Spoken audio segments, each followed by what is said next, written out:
Ya, Shalom Bapak Ibu yang dikasihi Tuhan. Ya, saya kenal Pak Herdis. Lilis, kenal saya nggak? Udah berubah ya.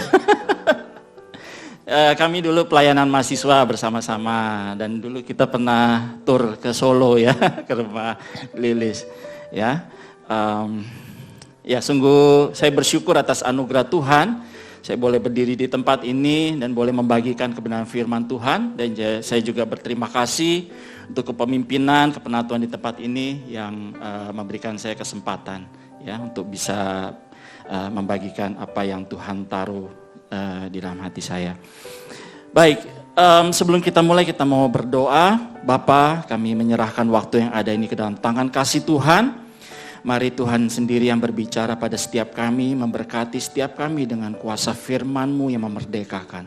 Tuhan beri setiap kami hati seperti tanah yang subur untuk benih firman-Mu boleh ditabur, bertumbuh dan berbuah sesuai yang Tuhan kehendaki. Urapi hamba-Mu yang hina ini ya Tuhan. Biarlah segala kemuliaan hanya bagi nama-Mu. Terima kasih Tuhan, di dalam nama Tuhan Yesus kami berdoa. Amin. Bapak Ibu, tema yang dikasih kepada saya untuk dibagikan pada pagi ini adalah mengenai firman Tuhan adalah otoritas tertinggi di dalam kehidupan anak-anaknya, di dalam kehidupan orang-orang Kristen. Nah, berbicara mengenai firman Tuhan atau Alkitab ya, sebagai otoritas tertinggi, kita tidak bisa terlepas dari membicarakan sejarahnya. Ya, kita tidak bisa terlepas membicarakan apa yang disebut sebagai sola scriptura. Bapak Ibu ada yang belum pernah dengar istilah sola scriptura? Ada? Saya rasa hampir semuanya pernah dengar ya. Ya karena apa? Karena kita ini adalah sola scriptura adalah bagian dari reformasi yang dilakukan oleh Martin Luther ya di abad 16, tepatnya di tahun 1517 ya. Nah, sehingga kita adalah bagian dari gereja reformasi itu. Ya, kita bagian dari gereja Protestan. Ya, Protestan itu tahu artinya? Bukan tukang protes atau prosetan, bukan ya. Tetapi Protestan artinya Protestament. Protestament. Artinya pro kepada Alkitab. Dan itulah yang menjadi tonggak daripada kebangunan rohani reformasi di abad 16. Yaitu salah satunya adalah sola scriptura. Baik, saya akan ceritakan sedikit mengenai sejarahnya. Jadi waktu itu Paus Leo ke-10 ya, dia sedang mempunyai misi untuk melanjutkan pembangunan daripada Basilika Santo Petrus ya, yang sekarang berdiri megah di Vatikan sana ya. Dia melanjutkan pembangunan yang sudah dikerjakan oleh pendahulunya.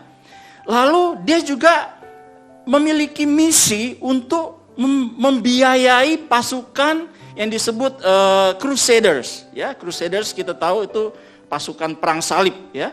Dan itu membutuhkan biaya yang begitu besar yang menghimpit keuangan gereja. Dan bagaimana gereja bisa membiayai kebutuhan keuangan yang begitu masif? Ya, mungkin kita bisa bicara zaman sekarang ya, ratusan triliun, mungkin ribuan triliun, saya tidak tahu ya nilainya saat itu, tetapi sangat-sangat masif. Lalu apa yang dilakukan itu adalah satu kekeliruan. Ini saya tidak menjelek-jelekan gereja sebelah ya, tetapi saya berbicara mengenai sejarah.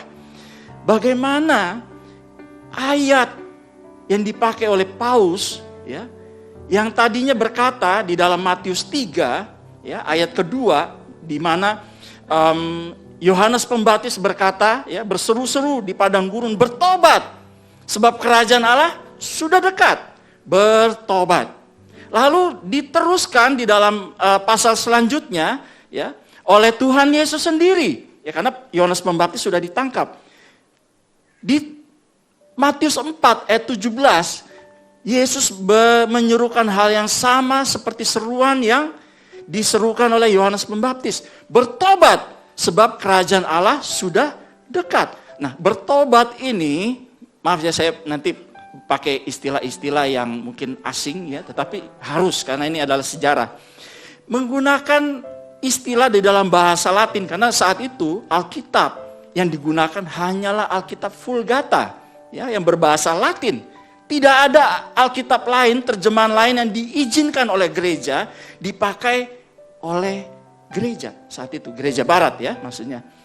Hanya terjemahan Latin dan kata bertobat ya kalau di dalam kita terjemahnya ini bertobat, repent ya di dalam bahasa Latin adalah penitentiam agite atau do penance, lakukan pertobatan. Ya. Tetapi ini diplesetkan menjadi bayar pertobatanmu. Nah ini adalah suatu kekeliruan yang manipulasi daripada ayat firman Tuhan yang menurut saya begitu jahat. Ya. Dari alih-alih arti daripada kata bertobat memiliki arti hanya rohani saja, pertobatan dari hati. Tetapi diplesetkan menjadi bayar pertobatanmu. Dan itu dipakai menjadi dasar dari namanya surat indulgensi.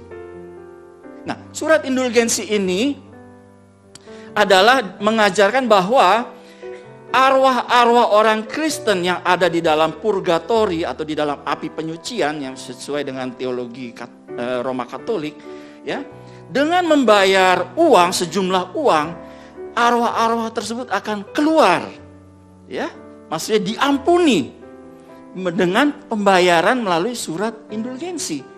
Ya, jadi kalau misalnya ada orang miskin bayar ting, nanti di sana bunyinya juga lemah ting. Tapi kalau ada orang kaya bayar pakai koin emas yang besar ya, surat indulgensinya juga dibuat hebat, mewah, bunyi ting. Nanti di api pencun sana juga bunyi tong, dan arwahnya keluar dari api pencucian, ya, diluputkan dari penderitaan api pencucian. Dan itu dipraktekkan hanya demi apa? Mengumpulkan uang untuk membangun. Ya, jadi komersialisasi ayat, manipulasi ayat. Ya. Dan saat itu gereja, ya, yang memiliki otoritas untuk menafsirkan ayat, menafsirkan Alkitab hanyalah para uskup dan paus atau dikenal dengan istilah kuasa magisterium. Sampai sekarang, ya, kuasa magisterium, kuasa mengajar.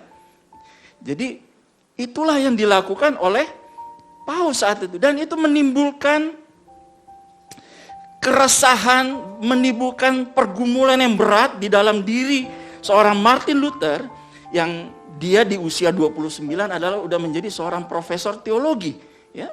Dan dia juga seorang imam. Akhirnya dia menuliskan apa yang disebut sebagai istilah 95 tesis. 95 tesis dari Martin Luther, ya. Di situ dia mengkritisi ajaran-ajaran gereja, khususnya apa yang diajarkan oleh paus saat itu mengenai surat indulgensi dan praktek-praktek gereja yang menurut dia, ya, apa yang dia pelajari secara teologis itu menyimpang dari Alkitab. Dan itu dituliskan ada 95 poin. Dan itu dituliskan, ya, dan dipakukan di pintu gereja Wittenberg di Jerman, tempat dia melayani. Ya. Dan baru dipasang berapa lama, surat itu dicabut. Bukan dicabut sama pihak gereja yang resah, bukan. Dicabut oleh orang-orang yang membacanya. Yang bilang, ini benar ini gereja ngawur ini. Ya, ini yang ditulisin sama Martin Luther ini benar ini.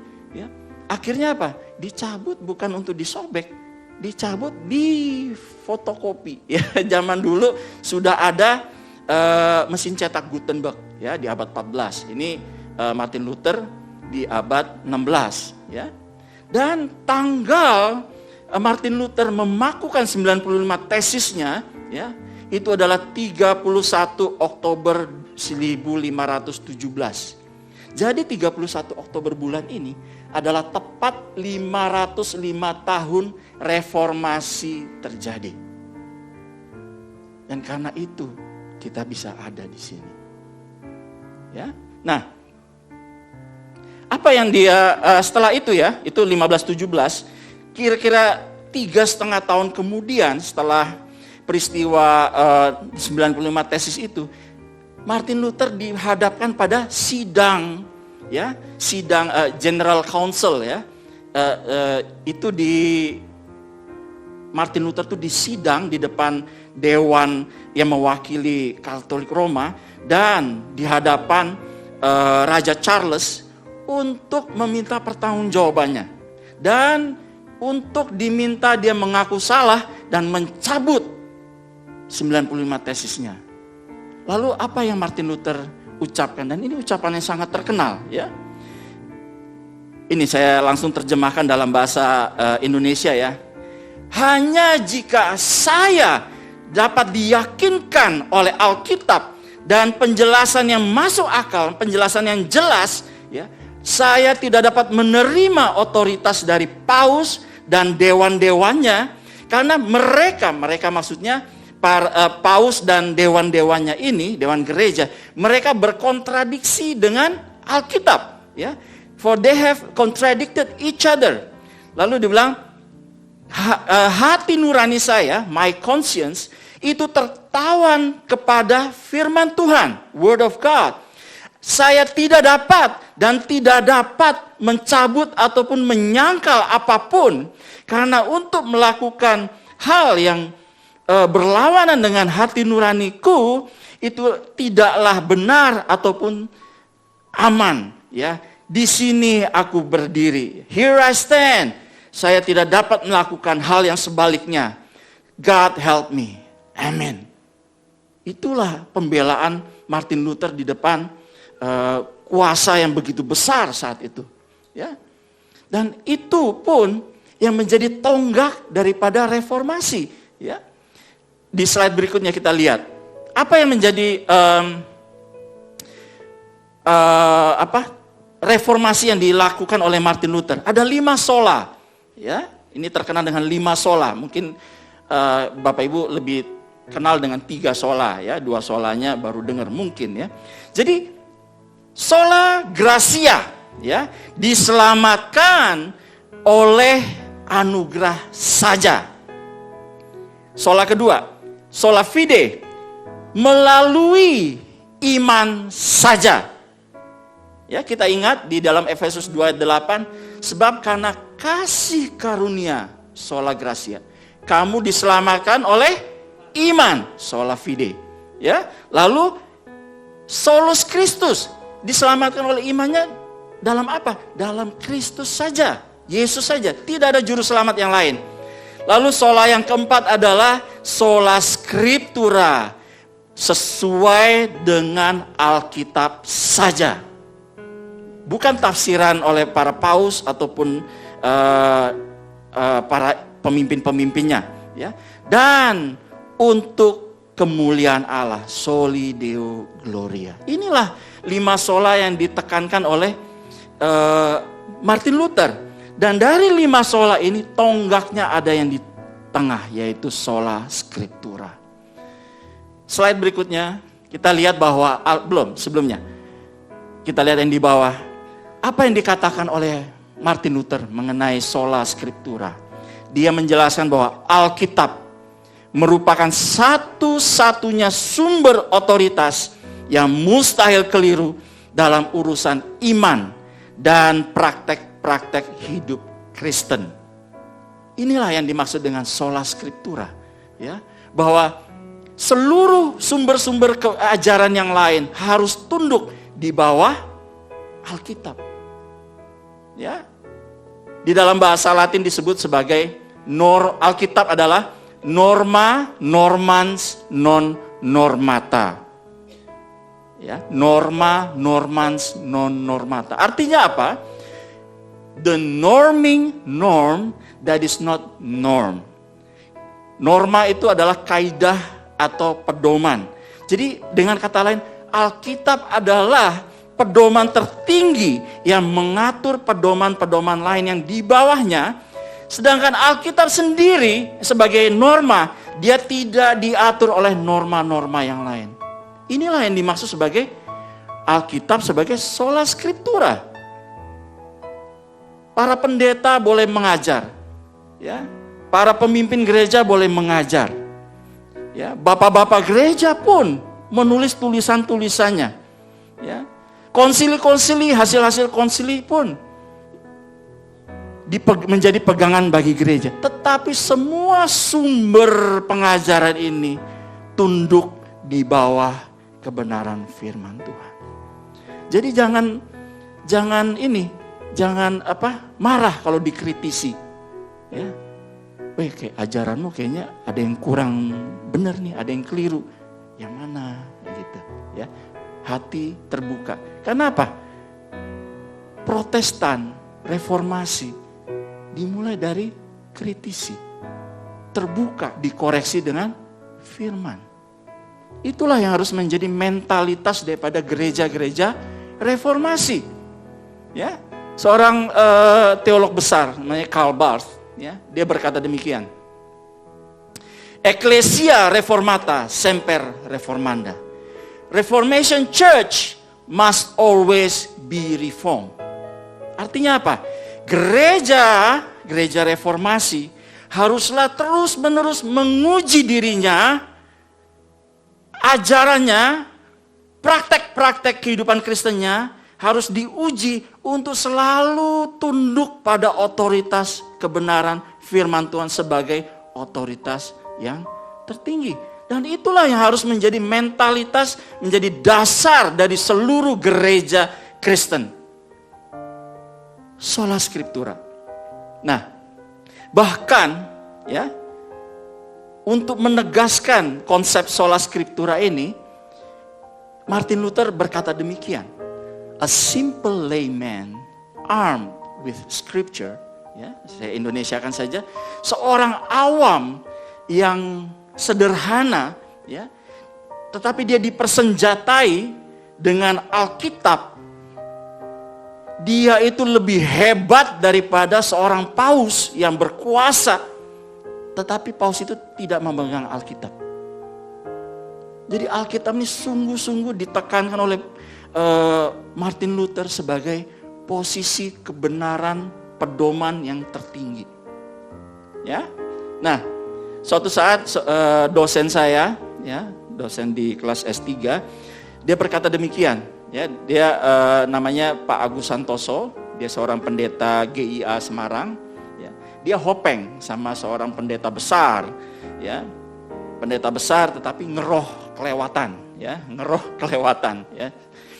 Jadi dikit-dikit Tuhan bicara sama saya. Ya, kita orang Pentakosta tidak anti dengan Tuhan bicara sama saya. Tetapi Tuhan bicara sama saya itu harus diuji dengan firman. Dia berkata demikian. Ya, ini hopeng ya, hopeng.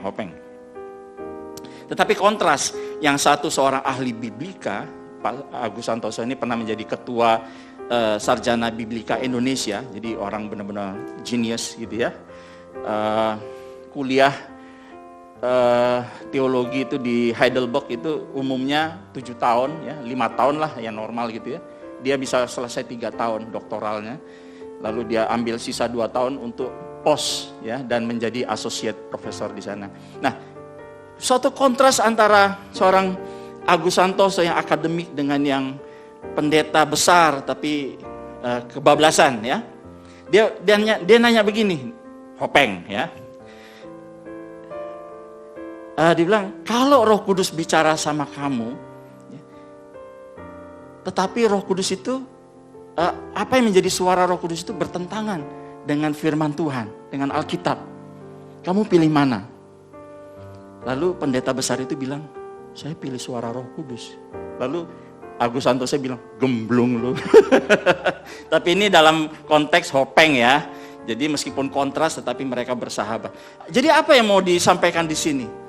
Ya, kita tidak mengikuti apa yang menjadi pemahaman dari pendeta besar ini. Kita harus selalu tunduk dan selalu menguji ajaran kita dengan firman, dengan Alkitab ini.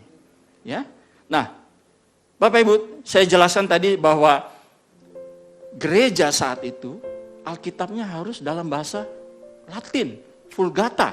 Ya, jadi jemaat itu tidak bisa membaca Alkitab. Sama kayak Alkitab ini kalau di konteks sekarang ini ditulis dalam bahasa Jawa. Hono coroko podo joyono ya. Tuturi handayani ya, saya nggak tahu ya, saya dengar-dengar modelnya begitu. Dan ditulis dalam tulisan yang keruak begitu ya. Bagaimana kita bisa memahami?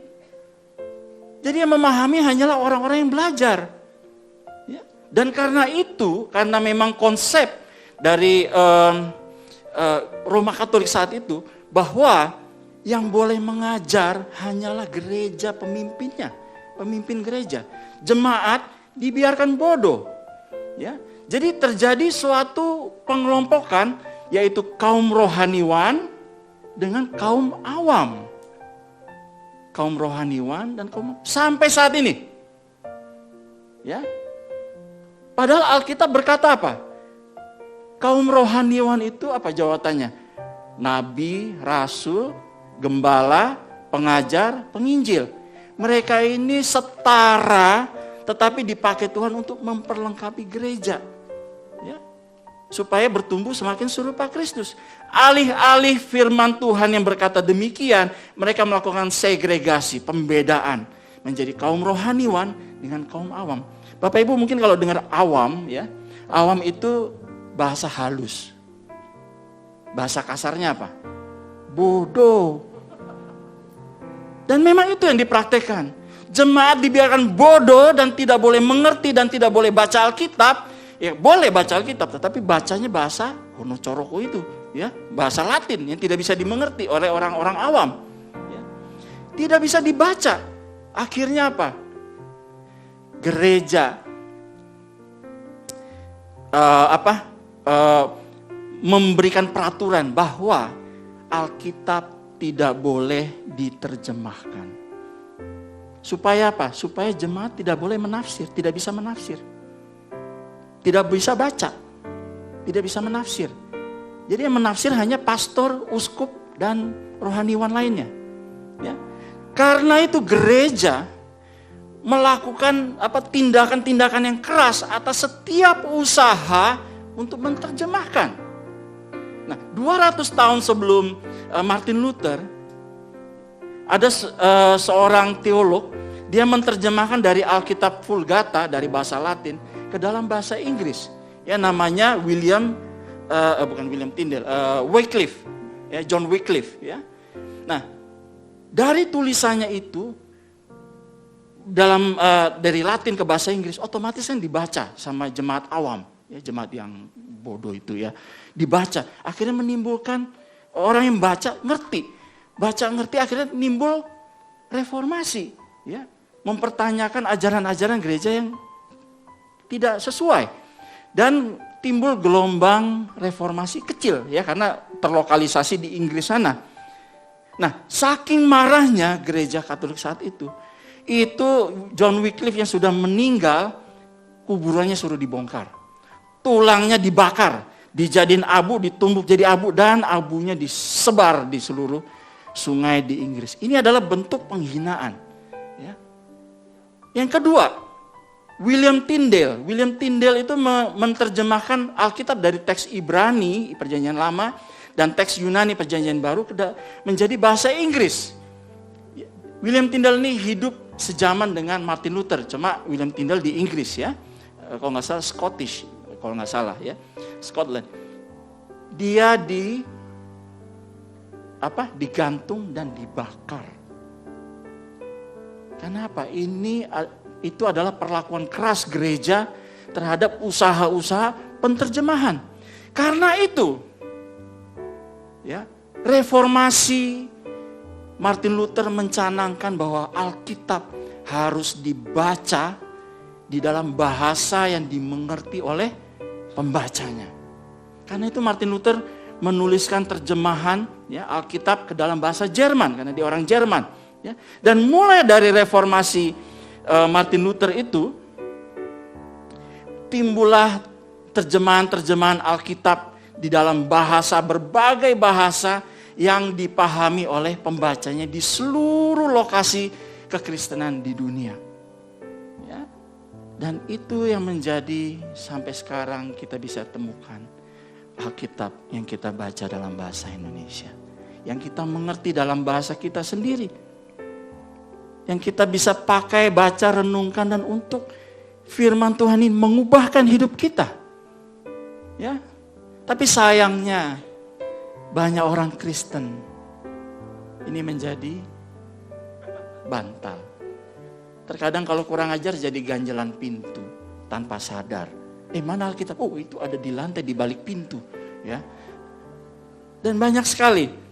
Dan seringkali pun Alkitab yang sudah lengkap, yang diperjuangkan mati-matian, ya, oleh para tokoh reformasi, ini kita tidak anggap dengan serius. Kita baca tidak dengan gairah, ya. Ini saya berbicara mengenai diri saya. Ya, jadi tidak ada di sini saya saja, ya. Selama saya lahir baru 87 di Dock Avenue di sana, ya. Dan saya pun dibaptis di bawah mimbar karena zaman dulu kolam baptisan ada di bawah mimbar, ya. Nah, dari 87 sampai 2016, berapa tahun tuh ya? 29 tahun, ya. Saya tidak pernah menyelesaikan satu Alkitab. Saat teduh pun suka bolong-bolong. Siapa di sini? Gak ada, saya doang, ya. Oke. Nah, semenjak saya kuliah, ya, kuliah S2 waktu itu, dosennya bilang gini, kalian selama kuliah di sini harus punya target paling tidak selesai satu Alkitab, ya, selama 3 tahun studi di sana. Tetapi menurut saya itu terlalu ringan, ya. Kalau di Korea, Bapak Ibu, orang-orang Kristennya itu budaya membaca Alkitab itu is natural, itu udah di darah daging mereka. Jadi kalau tanya ke anak-anak muda, udah berapa kali baca Alkitab bolak-balik? 10 kayaknya ada. Lalu kalau misalnya ketanya yang lebih tua, umur 30-an, ya mungkin saya sudah baca sekitar 50 kali. Lalu kalau tanya ke yang sudah, ya gitu ya, sudah sangat golden age gitu ya. Ya mungkin saya 100 kali sudah lewat kali ya. Jadi di Korea sana membaca Alkitab itu adalah suatu kesukaan. 2016 saya bertobat. Bukan bertobat terima Tuhan Yesus, bertobat dari malas baca Alkitab. Ya. Gara-gara diperkenalkan sama teman saya dengan program namanya GBA. Ada yang tahu GBA nggak? Gemar baca Alkitab, ya. Ada yang tadinya awalnya 5 pasal sehari, tetapi banyak yang gugur, ya, gugur bunga, ya. Saya promosin di Komsel, di gereja, dari puluhan yang ikut, 2-3 bulan hilang semua. Jadi GBA pun mereduksi, ya. Ada yang programnya 2 pasal sehari, 3 pasal sehari, tapi saya ambil 5. Ya, karena dengan 5 artinya saya bisa menyelesaikan Alkitab 2 tahun itu 3 kali bolak-balik. Jadi dari 2016 sampai 2022 berarti masuk tahun ke-7 ya.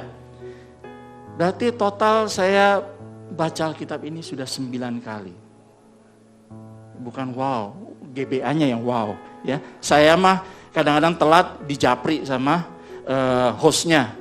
Pak, sudah ketinggalan 5 hari nih. Siap. Ya, baca 5 pasal itu 30 menit. Ya, kita bukan Bible study. Jadi dibaca saja, diusahakan mengerti ini ngomong apa, ya. Lalu 30 menit selesai. Ya. Ini di luar waktu saya studi lagi, ya, karena setiap hari saya studi 2-3 jam, ya, belajar teologi. Ya. Jadi kadang-kadang orang nanya saya, kamu ditanya apa aja bisa jawab ya? Bukan bisa jawab, saya udah baca duluan sebelum Anda bertanya, ya. Nah, jadi cintailah firman, ya. Jangan sampai kita sudah di deathbed, sudah di ranjang kematian, sudah selesai belum? Belum, ya. Jangan sampai kita ngomong gitu, belum, ya. Jadi harus kita mencintai firman. Bagaimana penterjemahan Alkitab itu sudah banyak martir yang mati, ya, gara-gara menyebarkan Alkitab, gara-gara menerjemahkan Alkitab. Gara-gara menyelundupkan Alkitab. Sudah banyak martir yang mati. Saya ingat dulu waktu mahasiswa, ya, bahwa di China itu Alkitab itu diselundupkan. Kadang untuk kongregasi yang besar, ratusan orang, cuma punya satu. Gimana? Kalau dipegang oleh pendeta dia egois. Akhirnya gimana? Atau kalau dipegang pendetanya, polisi nguber pendetanya. Dapat. Begitu dapat diambil Alkitabnya, gereja nggak punya. Gimana caranya? Akhirnya disobek-sobek. Ya, kamu pegang 2 halaman, kamu pegang 10 halaman, 3 halaman. Nanti kalau sudah selesai, tukeran. Ya, sehingga Alkitab dibaca oleh semua orang di China itu. Betapa mereka merindukan, haus rindu akan firman Tuhan. Bahkan mereka menghafal pasal. Pasal dihafal. Kalau kita ayat dihafal, minta voucher dulu baru dihafal. Ya, nah, itu ya begitulah. Oke. Nah, jadi kenapa Alkitab menjadi otoritas tertinggi? Ya, pertama, dasarnya di mana? 2 Timotius 3 ayat 16. Ya, saya bacakan. Segala tulisan yang diilhamkan Allah memang bermanfaat untuk mengajar, untuk menyatakan kesalahan, untuk memperbaiki kelakuan, dan untuk mendidik orang dalam kebenaran. Ini fungsi daripada firman. Fungsi daripada Alkitab. Tetapi kita baca kalimat kata-kata yang pertama di situ. Segala tulisan yang diilhamkan Allah. Terjemahan oleh LAI adalah diilhamkan Allah. Tetapi di dalam bahasa aslinya ini menggunakan theopneustos. Theopneustos, theo itu Allah, pneustos itu dihembuskan. Ya, God breathe. God breathe. Dihembuskan. Nah, kalau dihembuskan, kita ingat kisah apa? Kisah penciptaan Adam. Saat Allah sudah membentuk Adam, dia menghembuskan nafas dan Adam menjadi makhluk yang hidup. Jadi ada kuasa di dalam firman ini. Firman ini adalah ada kehidupan yang dinafaskan oleh Allah. Dan kedua, ya, tadi pertama adalah firman adalah dinafaskan oleh Allah, karena itu firman ini hidup. Firman ini bukan mati. Firman Allah yang kita baca kebenarannya adalah hidup. Dan kedua, firman Allah penuh kuasa. Di dalam Yesaya 55 ayat 11 dikatakan, demikianlah firman, setiap firman yang keluar dari mulutku, ia tidak akan kembali dengan sia-sia. Ia akan melaksanakan apa yang kusuruhkan padanya dan akan berhasil, ya, dalam apa yang kuperintahkan kepadanya. Firman Tuhan itu ada kuasanya. Ya. Dan firman Tuhan ini kita lihat di dalam kisah penciptaan. Kejadian 1 dikatakan apa? Jadilah, jadilah, jadilah. Firman itu memiliki kuasa. Firman itu memiliki hidup. Dan karena itulah dia menjadi sola scriptura, otoritas tertinggi. Dan bagaimana firman Tuhan ini yang mengubah hidup Anda dan saya. Ya. Bagaimana firman Tuhan ini kita mengalami kelahiran baru. Dan bagaimana firman Tuhan ini membuat hidup kita berubah. Ya. Nah, dalam hal berubah, Bapak Ibu, bukan cuma kita lagi susah lalu mencari Tuhan untuk mendapatkan mujizat, mendapatkan pertolongan melalui kuasa firman. Ya, itu benar, boleh. Tetapi ingat, firman ini tadi dikatakan di dalam 2 Timotius 3, itu bermanfaat untuk mengajar, menyatakan kesalahan, memperbaiki kelakuan, dan mendidik orang di dalam kebenaran. Ada perubahan di dalam hidup sehari-hari. Di dalam etika kehidupan kita, kita harus di atas orang-orang biasa, di atas orang-orang dunia. Ya. Kemarin teman tim dokter ada cerita, ya. Itu ada seorang full timer. Ya, sudah dikasih mobil gereja sama supir, ditilang,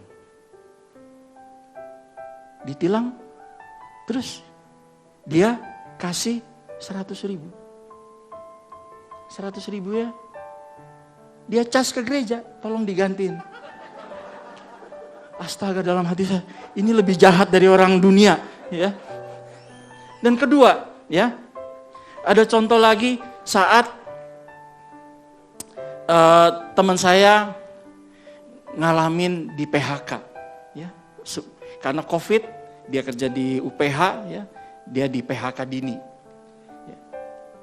Orang-orang berkata, orang-orang datang pengen menghibur, baik ya. Tetapi hiburannya apa? Bro, mungkin lu perlu introspeksi. Ini adalah pemahaman Kristen yang keliru, ya. Seringkali dilihat bahwa orang yang mengalami kesusahan, kesulitan itu karena dosa. Tidak. Ya, Allah mengizinkan sesuatu, pasti ada tujuannya. Allah mengizinkan kesulitan mungkin karena supaya kamu bisa belajar, kita bisa belajar setia sama Tuhan. Kesusahan itu adalah bagi kemuliaannya. Bapak Ibu yang dikasih Tuhan, mari jadikan firman Tuhan otoritas tertinggi di dalam setiap kehidupan kita. Mari kita bangkit berdiri. What a wonderful name it is. What a